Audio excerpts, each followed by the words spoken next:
வெயில் இல்லைன்னா ஒரு மரத்தோட நிலைமை என்ன ஆகும் அப்படின்னா, இதை பார்த்தாலே உங்களுக்கு தெரியும். இதை நட்டு 3 வருஷம் ஆகுது. அந்த 3 வருஷத்துல அதோட வளர்ச்சியை பாருங்க. என் ஹைட்டுக்கு தான் இருக்கு, இவ்வளவுதான் வளர்ந்துருக்கு.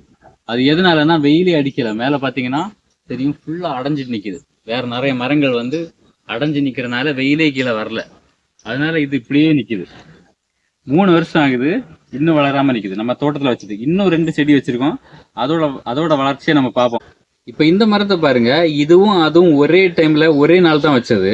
ஆனா இதோட வளர்ச்சி பாருங்க, எவ்வளவு பெருசா வந்திருக்கு பாருங்க. எவ்வளவு ஹைட்டா இருக்கு, எவ்வளவு ஹைட்டா இருக்கு, எவ்வளவு வண்ணமா இருக்கு, எவ்வளவு தடிமனா இருக்குன்னு பாத்துக்கங்க. ரெண்டுமே ஒரே நாள் வச்சதுதான். அதான் வெயில்ல நிக்கிறதுக்கும் நிழல்ல நிக்கிறதுக்குள்ள வித்தியாசம். இது வந்து ஃபுல் ஓப்பன், அதனால கிளியரா வெயில் நல்லா படுறதுனால இது நல்லா வந்துட்டு. அது வந்து மேல வெயிலே இல்லாதனால அந்த அளவு வரல. இப்ப பாத்தீங்கன்னா இது எவ்வளவு வண்ணமா இருக்குன்னு பாருங்க. இது பாருங்க, இவ்வளவு வண்ணம். அது இந்த ஒரு பெரிய விரல் சைஸ் தான் அது இருந்துச்சு. ஆனா இதை பாருங்க எவ்வளவு வண்ணமா இருக்குன்னு பாருங்க.